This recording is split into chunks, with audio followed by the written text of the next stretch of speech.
Celebration तो बनता है। नव्या खुश थी क्योंकि तय हो चुकी थी उसकी शादी, लेकिन कोई था जो चाहता था उसकी बर्बादी। ड्रिंक में नशे की दवाई मिलाकर किसी ने उसे बेहोश कराया।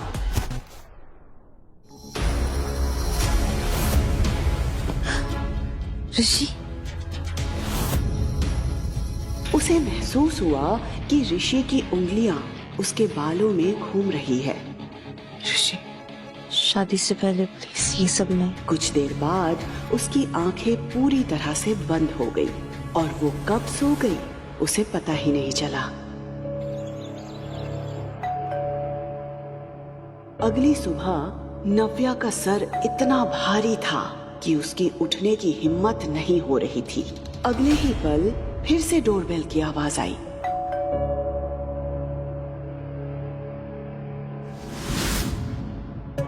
उसे याद आया कि शादी तक वो ऋषि के साथ कुछ नहीं करना चाहती थी। मैं ऋषि के साथ यहाँ? ओह गॉड! ऋषि प्लीज देखो दरवाजे पे कौन है। कुछ देर तक उसने ऋषि का इंतजार किया, पर जब वो नहीं आया तो नव्या खुद ही दरवाजा खोलने के लिए उठ गई। नव्या को समझ नहीं आ रहा था कि अगर ऋषि उसके सामने खड़ा था तो कल रात उसके साथ कमरे में कौन था। ऋषि, तुम बाहर कब गए? तुमने क्या हालत बना रखी है? अगर तुम्हारी बैचलर पार्टी खत्म होगी तो हम लंच करेंगे, बाहर चलें। पर तुम तो अभी तक रेडी भी नहीं हुई। इतना कहकर ऋषि कमरे के अंदर आ गया। ऋषि बिस्तर की हालत और उस पर पड़ी एक जेंट्स टाई देखकर समझ गया था कि कल रात क्या हुआ होगा। ऋषि मेरी बात सुनो। तुम कल रात? ऋषि जैसा तुम सोच रहे हो वैसा कुछ। Don't you dare! सब समझ आ रहा है। ये बिस्तर, ये टाई, ये वाइन का गिलास, सब समझ आ रहा है। 2 दिन में हमारी शादी है और तुम कर रात हो किसी और के साथ। नहीं ऋषि, ऋषि ऋषि मेरी बात सुनो। मैंने कुछ गलत नहीं किया ऋषि, शायद कुछ गलत फहमी हुई है। ऋषि! नव्या चिल्लाते हुए नंगे पैर ऋषि के पीछे दौड़ रही थी, लेकिन ऋषि ने उसे एक बार भी पलटकर नहीं देखा। वो सीधे अपनी गाड़ी में बैठकर वहां से निकल गया। उसने तुरंत टैक्सी किया और ऋषि के पीछे चली गई। लेकिन सिन्हा पैराडाइज में उसका स्वागत एक जोरदार थप्पड़ के साथ हुआ। बेशर्म! मुझे शर्म आती है कहते हो कि तुम मेरी बेटी हो। शेखर के ठीक बगल में ऋषि खड़ा था, जिसे देखकर नव्या समझ गई थी कि उसने सब कुछ घर में बता दिया है। पापा, ये जो कुछ भी हुआ ना, इसमें मेरी कोई भी गलती नहीं है। तुम भी अपनी माँ की तरह ही निकली, शेमलेस। अरे पहले उसने शेखर को चैन से नहीं जीने दिया और अब तुमने क्या कमी रह गई थी ऋषि में जो तुम्हें किसी और के पास जाना पड़ा? अरे माँ, कम से कम आप तो बस करिए ना। पापा की तबीयत खराब हो रही है, इनका ध्यान रखिए। पापा। शिखा नव्या की सौतेली माँ थी और कनिका सौतेली बहन।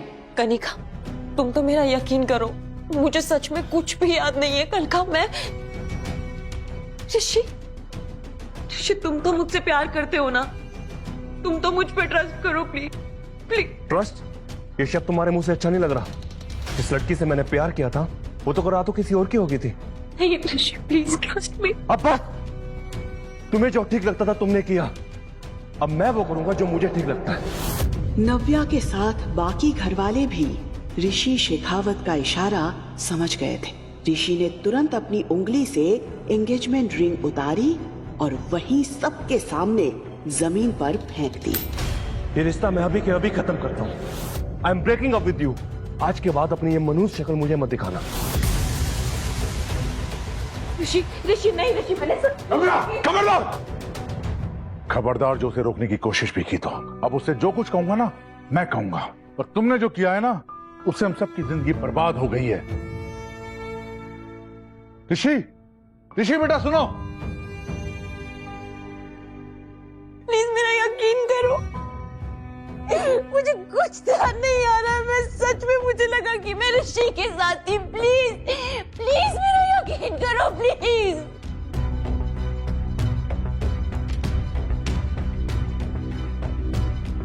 कनिका प्लीज, तुम तो मेरा यकीन करो प्लीज। मैं बहुत प्यार करती हूँ ऋषि से, मैंने कुछ भी नहीं किया। प्लीज तुम पापा से बात करो, पापा तुम्हारी बात मानेंगे। प्लीज तुम बात करोगी ना पापा से? अभी कुछ बोलो ना कनिका।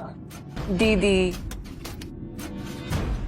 मैं क्या समझाऊं दीदी, क्योंकि मुझे पता है कि आपने कुछ भी नहीं किया है, क्योंकि जो कुछ भी किया है वो तो मैंने किया। कल रात में जिस कमरे में तुम थी, उस कमरे में ऋषि नहीं, कोई और था। हाँ, लेकिन ये मत पूछना कौन था, क्योंकि ये तो मुझे भी नहीं पता।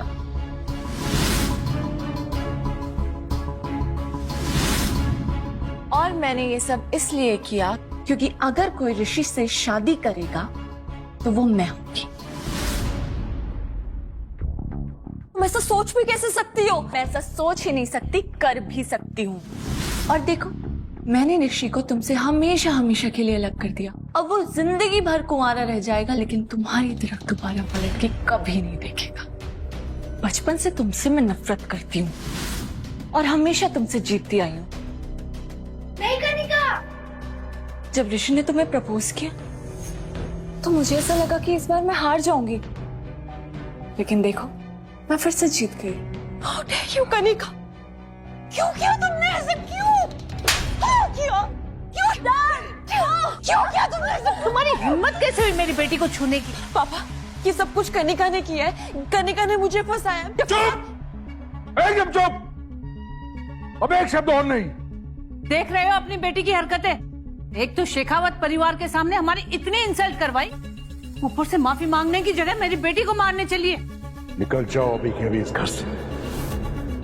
तब सिन्हा परिवार से तुम्हारा कोई रिश्ता नहीं। पापा, और मेरी सिर्फ एक ही बेटी है, कनिका। शिखा, इसे कुछ पैसे दे देना।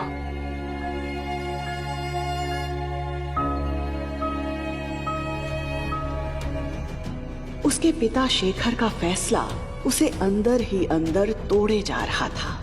वो समझ चुकी थी कि अब उसे अपने ही घर को छोड़ना पड़ेगा, इसलिए अपना सामान लेकर वो घर से निकल गई। दिल्ली के सबसे बड़े ऑफिस के कैबिन में आहूजा इंडस्ट्रीज का मालिक अविनाश आहूजा अपने असिस्टेंट के साथ बैठा था। अविनाश 27 साल का यंग हैंडसम बिजनेसमैन था, जिसकी एक झलक के लिए भी लड़कियां तरसती थी।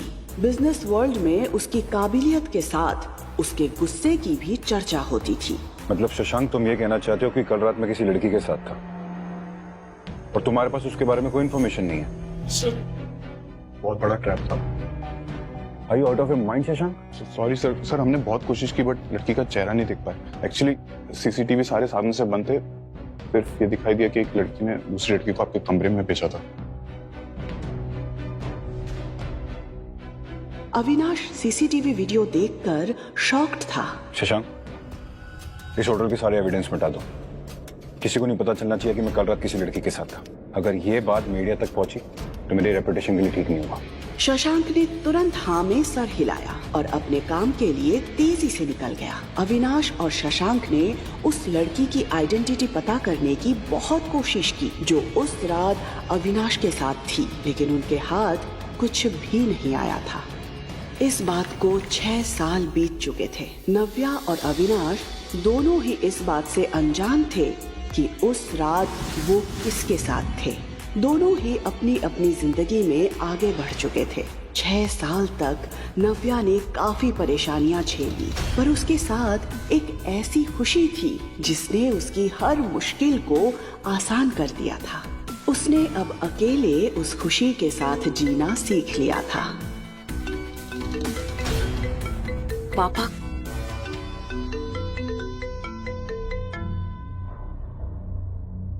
पापा, नव्या, तुम्हें चंडीगढ़ आना है। प्लीज जल्द से जल्द टिकट कराओ। पापा, आप मुझे सच में बुला रही हैं? हाँ बेटा। पापा सच में मुझे घर बुला रहे हैं? Oh God, oh God। पर क्यों? पापा मुझे वापस क्यों बुला रहे? उन्होंने कुछ बताया भी नहीं। मैं फिर से पूछती हूँ।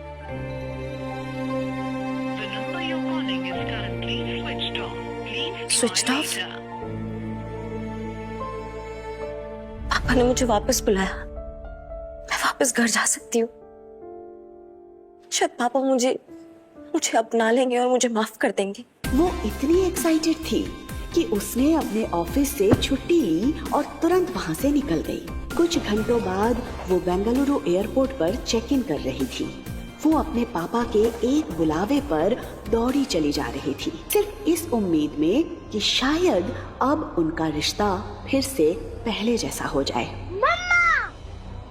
आरव, कम। ये आवाज किसी और की नहीं बल्कि आरव की थी। आरव नव्या का बेटा था। उसके साथ अतीत में जो हुआ उसके बाद उसने अपना शहर तो छोड़ दिया था, लेकिन उस रात की याद उसकी जिंदगी से कभी दूर नहीं हुई थी। बेंगलुरु शिफ्ट होने के कुछ ही दिन बाद उसे पता चला कि वो प्रेग्नेंट है। मम्मा देखो, हमारा फ्लाइट मिस हो गया। आरव, वो हमारी फ्लाइट नहीं है, हमारी फ्लाइट 1 घंटे बाद है। और अगर मिस हो गया तो? और अगर मिस हो गया तो हम पैदल जाएंगे, ठीक है? बहुत ही प्यारा बच्चा है आपका। बहुत नॉटी भी। Thank you. नव्या ने जैसे ही ऊपर देखा तो उसके सामने एक 6 फुट का आदमी खड़ा था। नव्या को ये इंसान किसी भी सेलिब्रिटी से कम नहीं लग रहा था, पर वो ये नहीं जानती थी कि ये इंसान कोई और नहीं बल्कि अविनाश आहूजा है। उसने और अविनाश ने एक दूसरे को देखा, लेकिन वो एक दूसरे को पहचान नहीं पाए। वो नहीं जानते थे कि 6 साल पहले जो होटल रूम में साथ थे, आज उन्हें किस्मत ने फिर से सामने लाकर खड़ा कर दिया था। सॉरी।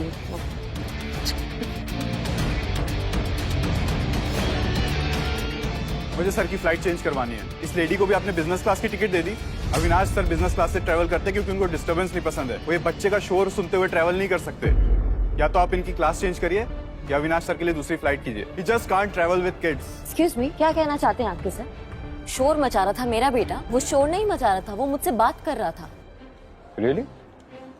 शशांक, मैम को मेरी तरफ से एक हियरिंग चेकअप का एक पैकेज गिफ्ट करो। या तो इनके कान खराब हो गए हैं या इन्हें ऊंचा सुनने की आदत पड़ गई है। नव्या और अविनाश के बीच बहस भड़कती जा रही थी, लेकिन इन सब से अलग आरव का ध्यान तो कहीं और ही था। आरव के हाथ पर एक हार्ट शेप का बर्थ मार्क था। आज ठीक वैसा ही निशान उसे अविनाश के हाथ पर दिखाई दे रहा था। पापा! नव्या और अविनाश दोनों ही आरव के मुंह से ये शब्द सुनकर शॉक्ड रह गए थे। अविनाश एकटक आरव को देख रहा था। न जाने क्यों उसके मुंह से पापा शब्द सुनकर अविनाश को एक अजीब सी फीलिंग हो रही थी, ऐसी फीलिंग जो उसे पहले कभी नहीं हुई थी। रफ, क्या बोल रहे तुम? पापा नहीं है तो मम्मा इज माय डैड। नहीं है वो तुम्हारे डैड, प्लीज ऐसे नहीं बोलते। बट मम्मा सी, हम दोनों के हाथों में सेम निशान है।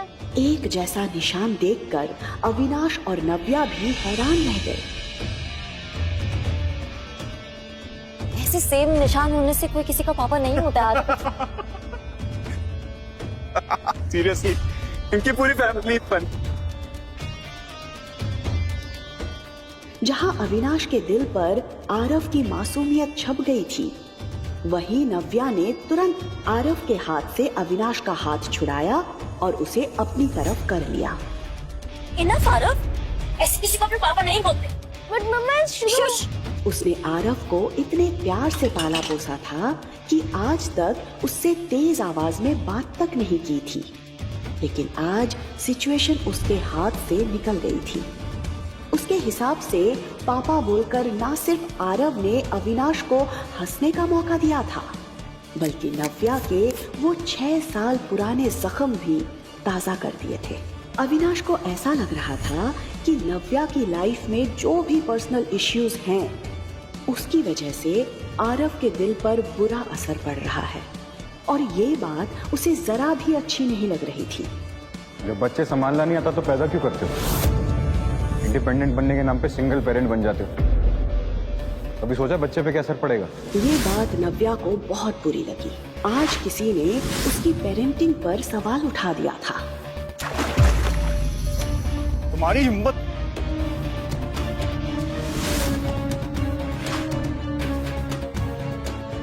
नव्या उसे घूर रही थी और वो नव्या को। इससे पहले कि वो कुछ कहता, नव्या ने आरव का हाथ पकड़ा और वहां से गुस्से में निकल गई। अविनाश को यकीन नहीं हो रहा था कि आज किसी लड़की ने उसके मुंह पर पानी फेंका था। सर, आपकी दूसरी फ्लाइट अरेंज हो गई है। Let's go sir. उस लड़की की फिक्र मत कीजिए, उसे मैं देख लूंगा। मैं इसी फ्लाइट में जाऊंगा, इसी लड़की के साथ ट्रैवल करूंगा।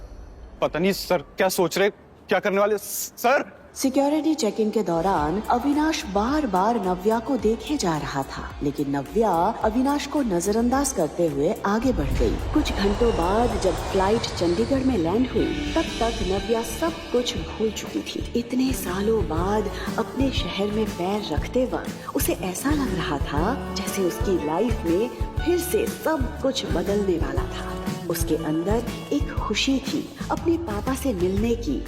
पापा आए होंगे ना मुझे लेने, मैसेज तो किया था मैंने उन्हें।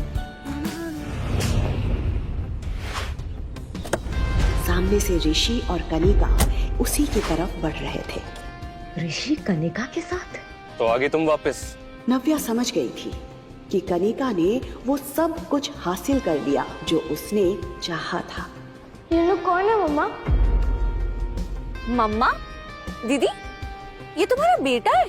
हाँ, तो आपको कोई प्रॉब्लम? ओह, अब समझी।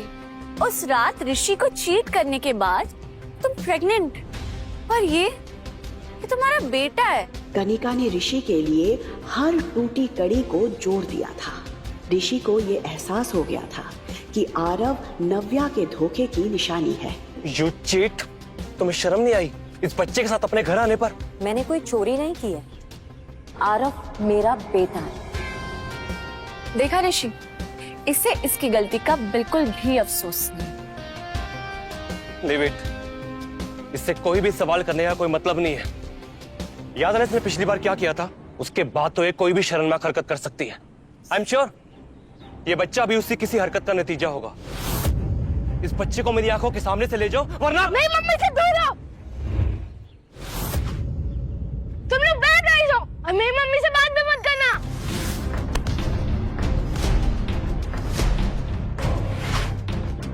मेरे बच्चे को हाथ लगाने की हिम्मत भी मत करना।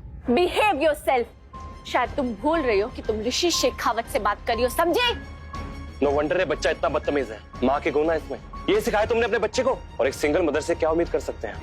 मम्मा को कुछ मत बोलना, आप बंद हो। नव्या इसका मुंह बंद करो, वरना पिछली बार तुम्हारे बेटे पर हाथ उठाया था, इस बार तुम्हारे पे उठाना पड़ेगा। हाथ उठाकर तो दिखाओ। ये सुनते ही नव्या ने पीछे पलटकर देखा तो ये आवाज किसी और की नहीं बल्कि अविनाश आहूजा की थी। उसे देखकर नव्या शॉक्ड रह गई थी।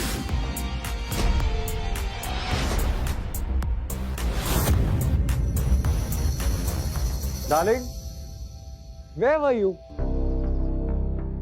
मैं तुम्हें कब से ढूंढ रहा था। ये सर को क्या हो गया है?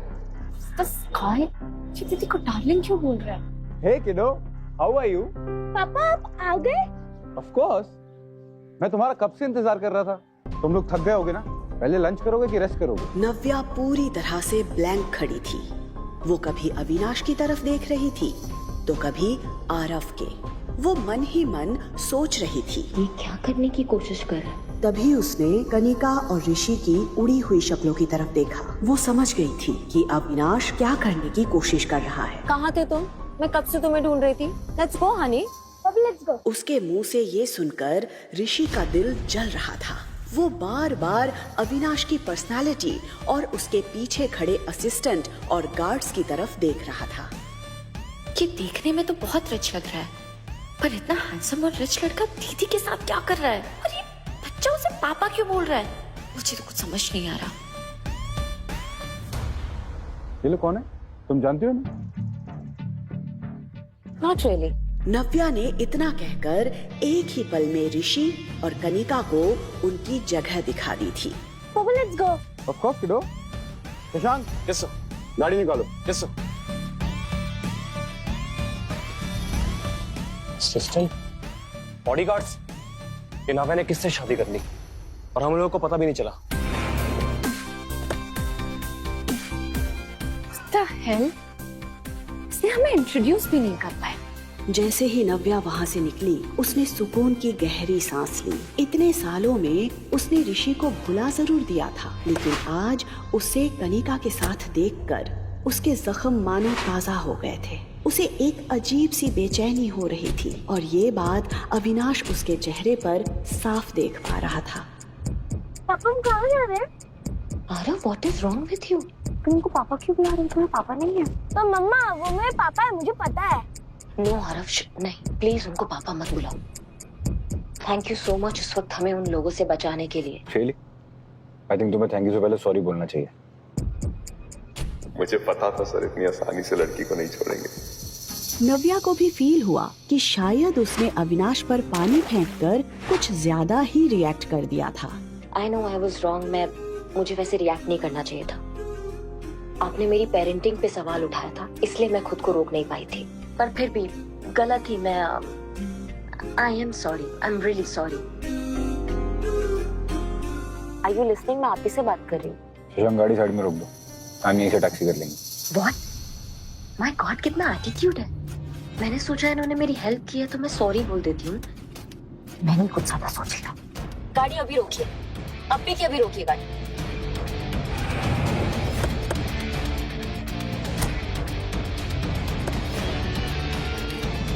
What's this? ये टैक्सी का फेयर, यहाँ तक लिफ्ट दिया ना, थैंक यू सो मच।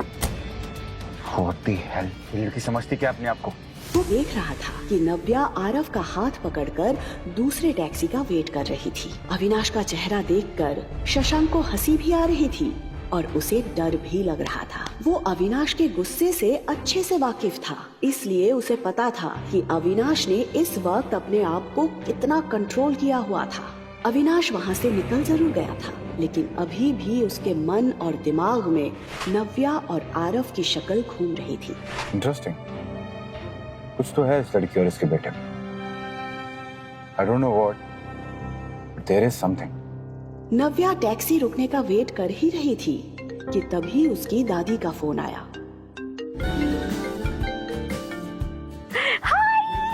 हाय बेटा नव्या, कैसी है तू बेटा? चंडीगढ़ में आपका स्वागत है। नव्या हमेशा से अपनी दादी के सबसे ज्यादा करीब रही थी। नव्या के घर से जाने के बाद शिखा और कनिका के बिहेवियर से परेशान होकर मीनू दादी ने भी कुछ साल पहले सिन्हा मेंशन छोड़ दिया था, लेकिन फिर एक दिन नव्या के कॉल ने उन्हें फिर से जीने की उम्मीद दे दी थी। दादी, अब बड़ी दादी बन गई है। दादी, मैं हाँ? अगर आप दादी बोलोगे तो मैं क्या बोलूँगा? बिल्कुल तेरा चेहरा, वही आंखें। और आरव, आप मुझे सुपर दादी बुला सकते हैं। सुपर दादी! देख, दादी तो मैं हूँ ही और साथ में सुपर पावर भी है, तो हुई ना मैं आपकी सुपर दादी। सुपर पावर वाली सुपर दादी, ये! वैसे दादी, आप सोशल मीडिया पे बड़े एक्टिव हो। मैं परसों ही आपके आउट हाउस की पिक्चर्स देख रही थी। वो गार्डन पहले से भी बहुत सुंदर हो गया है। वो अमरूद का पेड़ जो हमने साथ में मिलके लगाया था। इतना सब कुछ अकेले आप कैसे कर लेती है दादी? क्या हुआ दादी, आप कुछ बोल क्यों नहीं रहे हो? क्या बोलूं नव्या, जिस लड़की ने इतने सालों तक अकेले सब कुछ हैंडल किया, तू मुझे पूछ रही है मैंने ये गार्डन कैसे मेंटेन किया? बेटा, क्या कुछ नहीं सहा होगा तूने इतने सालों से। मैं तुझसे कहती रही कि तू मेरे पास आके रह जा, पर तूने मेरी एक बात नहीं सुनी। मेरा जी घबरा जाता है बेटा जब मैं सोचती हूँ कि तूने आरव को अकेले कैसे बड़ा किया। कैसे आती दादी मैं यहाँ? पापा ने घर से आप सबसे दूर भेज दिया था। निकल जाओ अभी के अभी इस घर से। अब सिन्हा परिवार से तुम्हारा कोई रिश्ता नहीं। और अगर पापा को मेरी प्रेगनेंसी के बारे में पता चलता तो पता नहीं वो कैसे रिएक्ट करते। और सच बताऊं तो दादी, मैं आपको कोई प्रॉब्लम नहीं देना चाहती थी। तू मेरे लिए कोई प्रॉब्लम कभी भी नहीं खड़ी कर सकती। अरे मेरी तो आंखें तरस जाती हैं बेटा तुझे देखने के लिए। तो आ तो गई हूँ मैं अपनी दादी माँ के पास। बस आधे घंटे में आपके पास पहुंच जाऊंगी दादी। मैं बहुत एक्साइटेड हूँ। मुझे पापा को बताना है कि I missed him so much. Can't wait to meet him. ये सवाल सुनते ही दादी के चेहरे पर उदासी छा गई। उन्हें समझ नहीं आ रहा था कि वो नव्या को सच कैसे बताए। क्या हुआ दादी? नव्या, तेरे पापा। आरव की चीख सुनते ही नव्या उसकी तरफ भागती है, देख के नहीं चला सकता, अभी लग जाता तो। लेकिन उसे सही सलामत देखकर चैन की सांस लेती है। बैठ गई यहाँ पे भी अगर हमें परेशान करने के लिए। आरव, ये बैड गाइस तुम्हारा कुछ नहीं बिगाड़ सकते जब तक मम्मा तुम्हारे साथ है। तुम दोनों यहाँ क्या कर रहे हो? अरे हमारा छोड़ो, ये बताओ कि तुम्हारा वो डार्क बॉडीगार्ड्स कहीं दिखाई नहीं दे रहे। कनिका, मुझे तुम्हें हर चीज बताने की जरूरत नहीं है। नव्या, नव्या, आरव ठीक तो है ना नव्या? हाय दादी, आरव ठीक है। ये बताइए कि आप ठीक हो? लगता है कि दादी को मुझसे बात करने में कोई इंटरेस्ट नहीं है। एनीवेज, तुम दोनों ने एयरपोर्ट पे कम तमाशा नहीं किया था, अब क्या लेने आए हो यहाँ पे? ओ हेलो, हमें भी आने का कोई शौक नहीं है। ये तो शेखर अंकल ने कहा इसलिए हमें आना पड़ा, वरना तुम्हें और तुम्हारे इस बदतमीज बेटे को मोहर नहीं जलते। बाय द वे, पापा ने तुम्हें घर बुलाया अभी। हम गाड़ी में वेट कर रहे हैं, आ जाओ। Let's go. आरव, तुम यहाँ साइड में खड़े रहो और हिलना मत, मैं बैग लेके आ रही हूँ। दादी, सुना आपने? पापा ने मुझे घर पे बुलाया। क्या लगता है आपको वो मुझे माफ कर देंगे ना? आरव को अपनाएंगे ना वो? दादी, क्या मुझे जाना चाहिए ना घर पे? दादी। दादी टेंशन में फोन कट कर देती है। नव्या इतनी उम्मीद से यहाँ आई है, जब उसे पता चलेगा कि शेखर उसे यहाँ क्यों बुलाया है तो उसका तो दिल ही टूट जाएगा। पर सच ज्यादा देर तक छुपेगा नहीं, इसलिए मुझे इसे सब कुछ बता देना चाहिए। तभी नव्या फिर से दादी को फोन करती है। हाँ नव्या बेटा। हाँ दादी, इस वक्त बेटा, शेखर ने तुझे यहाँ बिखरे रिश्तों को जोड़ने के लिए नहीं बुलाया। उसने तो तुझे कनिका और ऋषि की सगाई के लिए यहाँ बुलाया है। कुछ सेकंड्स के लिए नव्या इमोशनल जरूर हुई, लेकिन फिर उसने अपने आप को एक बार फिर समेट लिया। आखिर कनिका जीत ही गई। माफ कर दे मुझे मेरी बच्ची, मैं नहीं चाहती थी कि ये बात तुझे वहाँ जाकर पता चले, इसलिए मुझे तुझे बतानी पड़ी। देख बेटा, मैं जानती हूँ कि एक वक्त ऐसा था जब तू ऋषि से बेइंतहा प्यार करती थी।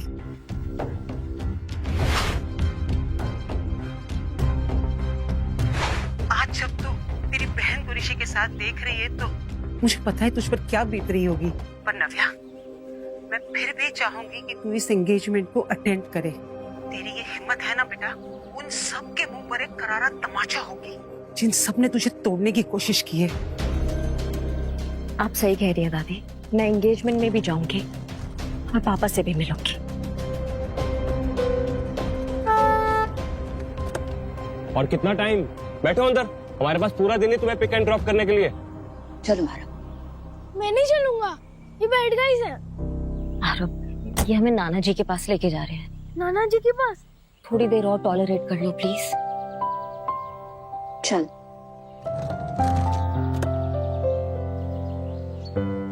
कुछ देर बाद जब गाड़ी सिन्हा पैराडाइज के सामने रुकी तो एक पल के लिए नव्या की सांसें थम गईं। ये घर देखते ही उसे वो दिन याद आ गए जब वो यहाँ से आखिरी बार निकाली गई थी। निकल जाओ अभी के अभी इस घर से।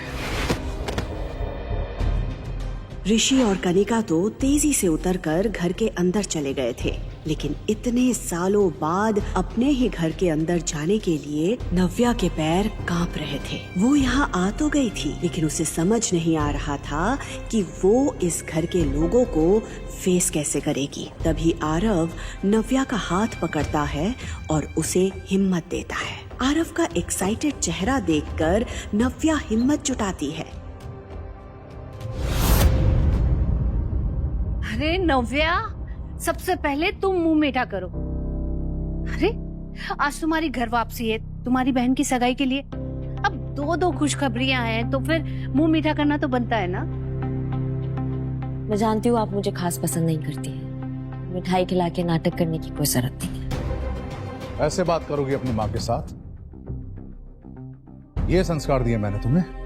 इतने सालों बाद अपने पापा को देखते ही नव्या को अपना खुशहाल बचपन याद आ गया। पकड़ लिया, चलो।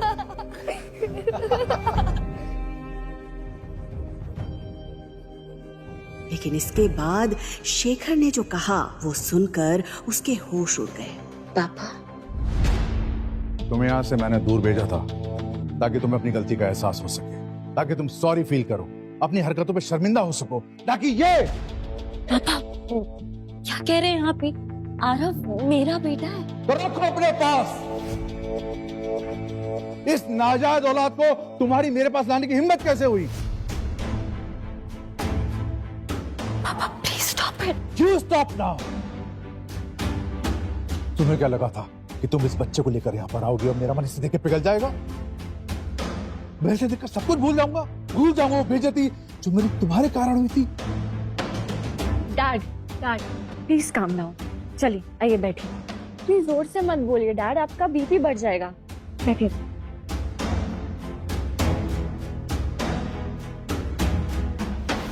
अब आएगा मजा। लीजिए पानी पीजिए। Calm down. After all is your grandson.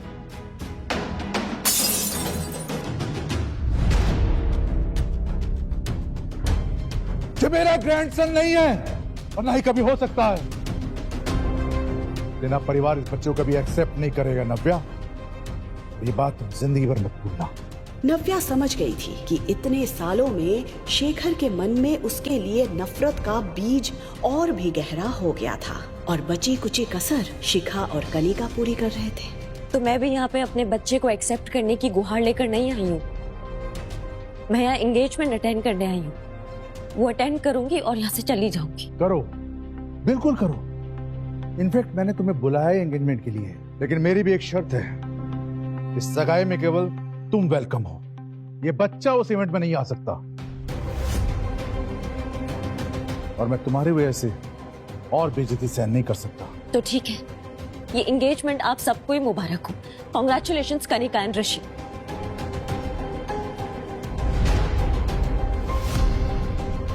नव्या,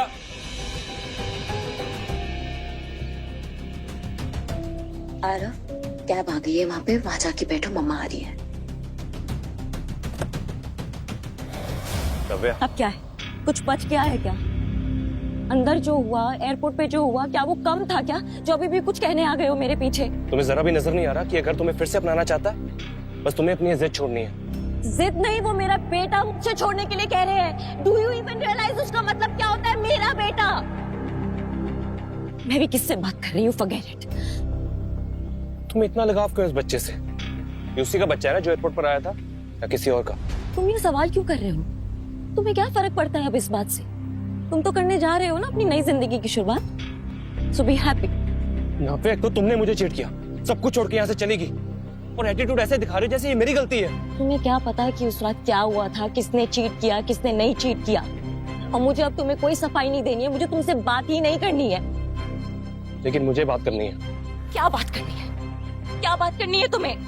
तुम्हें पता भी है कि उस रात मेरे साथ क्या हुआ था?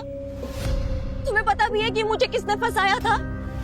क्यों हुआ था मेरे साथ वो सब? कुछ भी नहीं पता है, कुछ भी नहीं पता तुम्हें। लेकिन अब भूल जाओ, अभी सब भूल जाओ। अभी तुम अपने फियांसे कनिका के साथ एकदम खुश रहो। To be honest, you both deserve each other. Navya, क्या कहना चाहती हो तुम? बोलो, क्या हुआ था उस रात? नव्या ने मन बना लिया था कि वो सारी सच्चाई ऋषि को बता देगी। बोलो नव्या।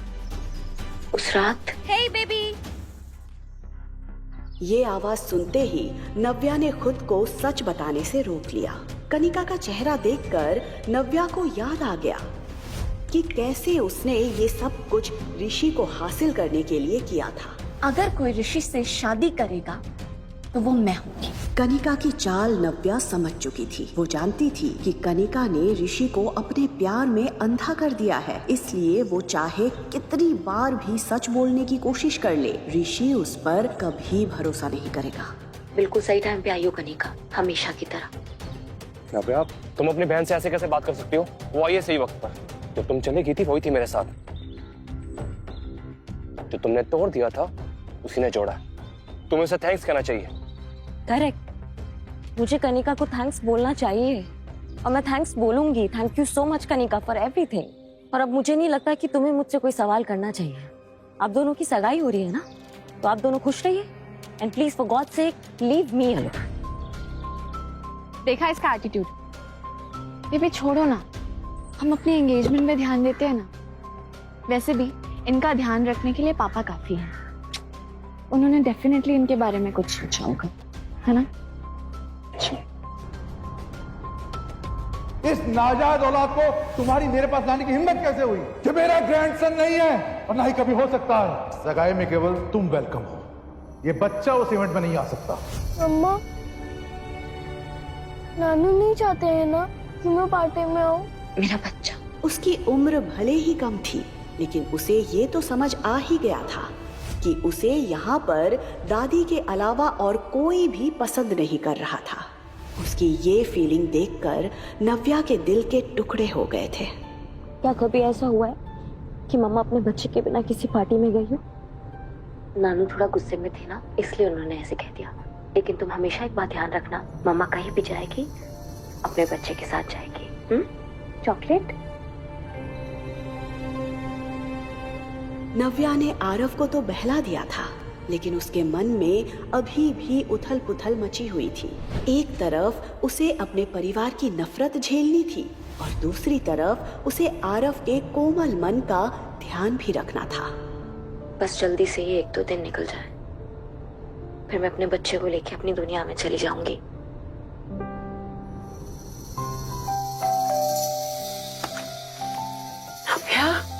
नव्या आरव को लेकर अपने दादी के घर पहुंची। दादी ने नव्या और आरव को ढेर सारा प्यार दिया, जो वो अपने पापा से एक्सपेक्ट कर रही थी। आज एंगेजमेंट पार्टी थी। ऋषि शेखावत और कनिका सिन्हा की सगाई होने वाली थी। इस पार्टी में देश के जाने माने लोग और बड़े बड़े बिजनेसमैन भी शरीक होने वाले थे। उनमें से एक था मिस्टर आलूवालिया। उनकी उम्र 45 साल की थी, इसीलिए बिजनेस में उनके इतने सालों के एक्सपीरियंस से हर कोई प्रभावित था। शेखर अंकल, आपने मुझे बुलाया? यस, अंदर आओ। बड़ी क्या अंकल अंकल लगा रखा है?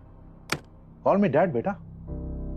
ऋषि, आज का दिन मेरे लिए बहुत इंपॉर्टेंट है। ये शादी एक शादी नहीं, बल्कि हमारे फैमिली बिजनेस को मजबूत करने का तरीका भी है। आज मैं तुम्हें अपनी सबसे प्रीशियस डॉटर देने जा रहा हूँ। आई होप कि तुम उसका अच्छे से ख्याल रखोगे। आप बेफिक्र रहिए डैड, मैं कनिका का अच्छे से ख्याल रखूंगा। आज पार्टी में कुछ खास गेस्ट आने वाले हैं। मिस्टर आलूवालिया, उनसे मिलने कई लोग आएंगे। बड़ी मुश्किल से वो यहाँ आने के लिए राजी हुए हैं, और तुम तो जानते हो कि उनसे रिश्ता बनाने के लिए लोग बस एक मौका ढूंढते हैं, और आज की पार्टी में उन्हें ये मौका मिल जाएगा। ध्यान रहे, उन्हें किसी भी तरह की कोई दिक्कत नहीं होनी चाहिए। Sure dad. आज पार्टी में नव्या भी आने वाली है। आपको लगता है वो आएगी? आएगी, जरूर आएगी। मैंने उसे बुलाया है, वो मेरी बात टाल नहीं सकती। इनफैक्ट मेरे एक फोन कॉल पे वो भागते हुए चंडीगढ़ आ गई। वो पार्टी में जरूर आएगी, आई नो। आज वो कोई प्रॉब्लम ना क्रिएट करे। कनिका आज खुशी से फूली नहीं समा रही थी। उफ, सच ए ड्रीमी एंट्री। आई विश मेरे लिए भी कोई ऐसा ही अमीर राजकुमार आता। ऐसा राजकुमार पाने के लिए ना बड़ा चालाक बनना पड़ता है। क्या मतलब? अरे तुझे नहीं पता, ये राजकुमार इसकी बड़ी बहन का फियांसे था। इसने अपनी बहन को घर से भगाया और अब उसी के फियांसे से शादी कर रही है। अरे हाँ, सालों हो गए नव्या को देखे हुए। इस सिन्हा परिवार ने ना जाने कहाँ गायब कर दिया उसे। अरे मैंने तो सुना था 6 साल पहले नव्या और ऋषि की शादी होने वाली थी, फिर अचानक क्या हो गया? कहाँ चली गई? ये शिखा ने भी तो वैसा ही किया था। शादीशुदा मिस्टर सिन्हा को उनकी वाइफ से दूर करके खुद उनसे शादी कर ली थी। क्या पता इसकी बेटी कनिका ने भी बेचारी नव्या के साथ वैसा ही कुछ किया हो। आज अगर वो होती, इस कनिका की तरफ कोई देखता भी नहीं। उसकी पर्सनैलिटी के आगे कनिका कभी दिखाई नहीं दी, इसीलिए तो जलती है कनिका अपनी बड़ी बहन से। नव्या का तो और ही कुछ अलग है। मेहमानों के बीच कनिका और नव्या को लेकर कंपैरिजन की बातें हो रही थी। अरे मिस्टर सिन्हा, आपकी बड़ी बेटी दिखाई नहीं दे रही, कहाँ है वो? जहाँ तक मुझे याद है, ये ऋषि शेखावत वही है ना जिसके साथ आपकी बड़ी बेटी की शादी होने वाली थी? ये बात जोर से उठते ही सन्नाटा छा गया था। मेहमानों के बीच हो रही बातों से शेखर का खून खौल रहा था कि तभी नव्या के आते ही सिन्हा परिवार के होश उड़ जाते हैं। शेखर के बार बार मना करने के बाद भी नव्या आरव को एंगेजमेंट पार्टी में लेकर आई थी। शेखर तिलमिलाकर नव्या की ओर जाता है। तुम यहाँ इस लड़के के साथ क्या कर रही हो? तुम जानबूझ के अपनी बहन की सगाई खराब कर रही हो ना? इस लड़के का नाम आरव है पापा, और आरव मेरा बेटा है। और वैसे भी पापा, आपने मुझे बैंगलोर से सगाई अटेंड करने के लिए बुलाया ना, सो आई एम हियर।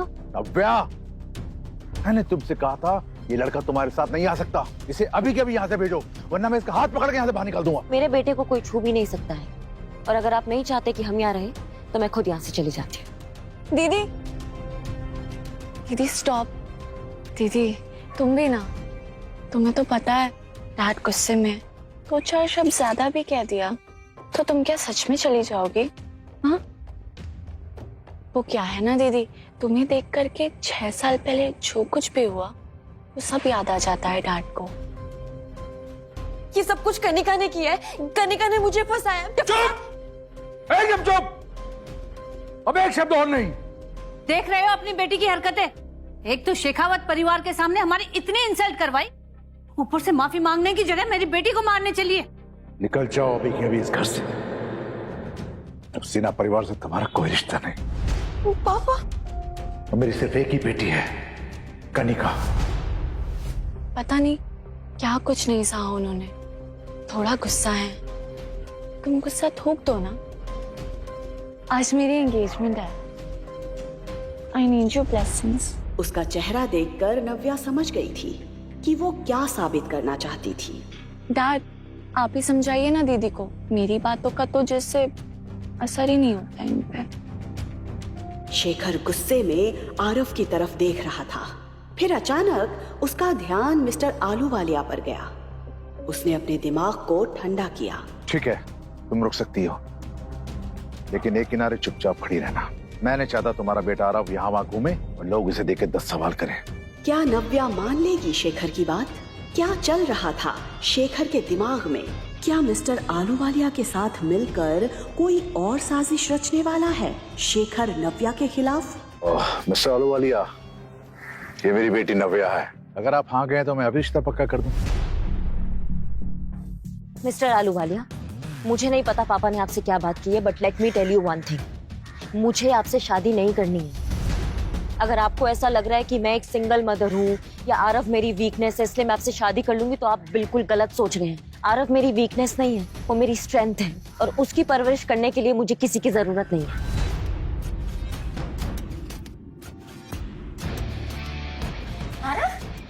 पापा क्या करें? शादी तो तुम्हें मुझसे ही करनी पड़ेगी।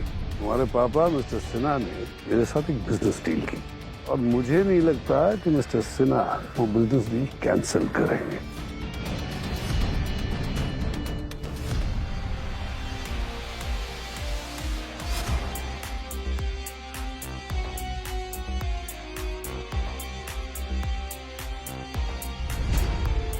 मिस्टर आलूवालिया, लगता है वो अपनी हरकतों से बाज नहीं आए। अविनाश आहूजा को जोर जबरदस्ती बिल्कुल पसंद नहीं।